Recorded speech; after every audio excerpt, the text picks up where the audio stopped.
Tonight, I want to talk about Emmanuel Macron and his beloved wife Brigitte, and how there's nothing at all unhealthy about their relationship.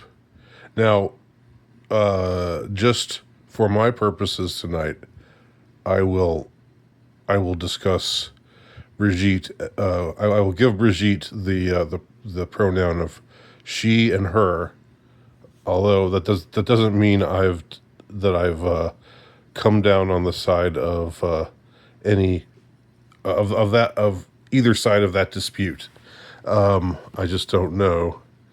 I don't know what I believe, and I what I do believe is that their story is weird and perverse enough already, and so even if she is a she the way that we're told that she is, there's still so much wrong with with this couple, and it truly is a case of degeneracy running the show.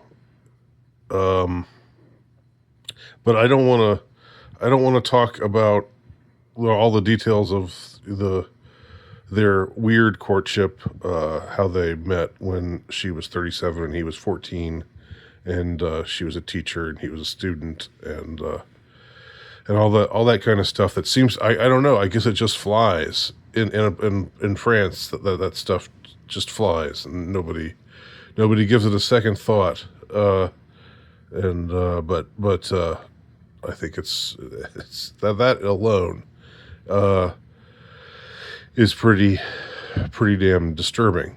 Um, I will confess to not liking Emmanuel Macron. In fact, I would say that he was while old JT was still on the scene, up in the Northlands here in North America. That behind JT, the world leader for whom I had the biggest hate boner was Emmanuel Macron. I just don't like him. I don't like him, but I do feel sorry for him a little bit, because I think the evidence suggests that he's a battered man. We all saw it, or if you didn't see it, maybe you didn't. But everybody who has access to the official news and what they put out, the images that they put out, it was there. It's right there. It's not something. It wasn't captured on some hidden camera. Um, it was right there in plain sight. You don't have to look hard to find it. And it's when they're getting off of a plane in that just landed in, is it Vietnam or Thailand? Uh, I'm not sure which of those two countries it is.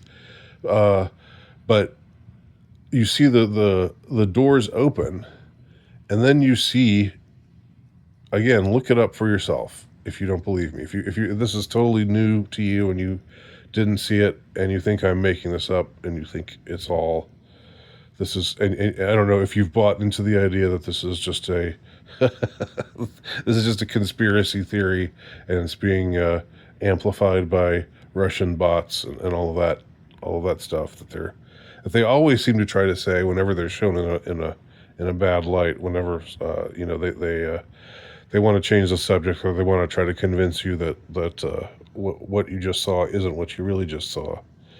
They talk about the Russians and how nefarious they are and how they're behind everything. But this didn't have anything to do with the Russians. This had to do with a man being shoved in the face with two hands. She put two full hands on his face and pushed him backwards. And it's a wild shot.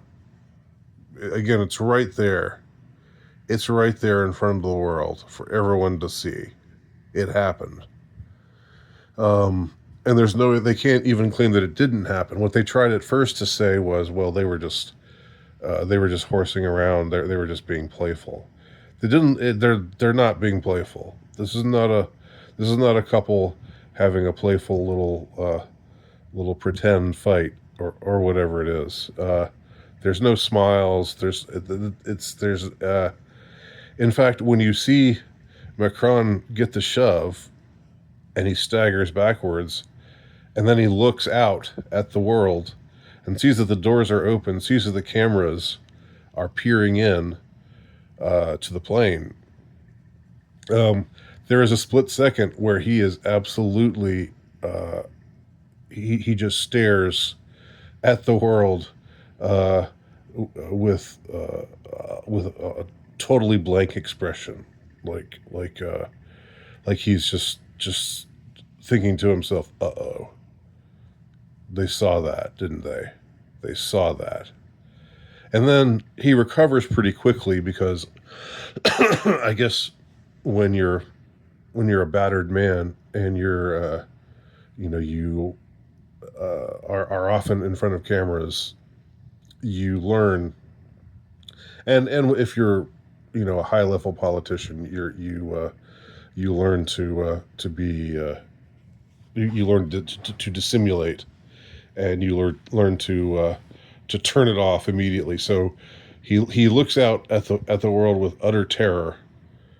Uh, I hate to say deer in the headlights, but because that's very cliche, but something like that. He you could freeze frame on him, for a split second, for maybe half a second, where he's just absolutely like, oh, and then he smiles and acts all, tries to act all suave and like nothing's really happening. But you saw what you saw. Okay, it happened like it happened, and then they when they're walking down the steps off the plane, he tries to he offers her his arm, and she ignores it. She ignores his arm. She's still fed up with him, clearly, for whatever reason. Whatever happened on that plane. Uh, that's something we don't know.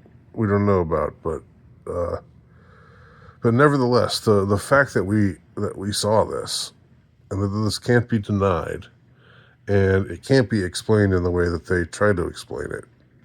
You know,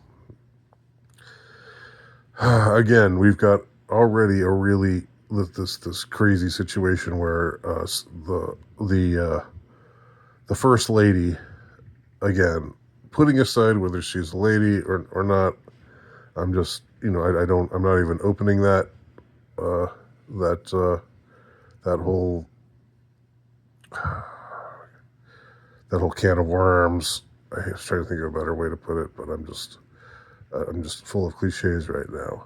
But yeah, putting all that aside, it's just very clear that this was something that this was an instance of violence where she attacked him, and I'm sympathetic to battered men.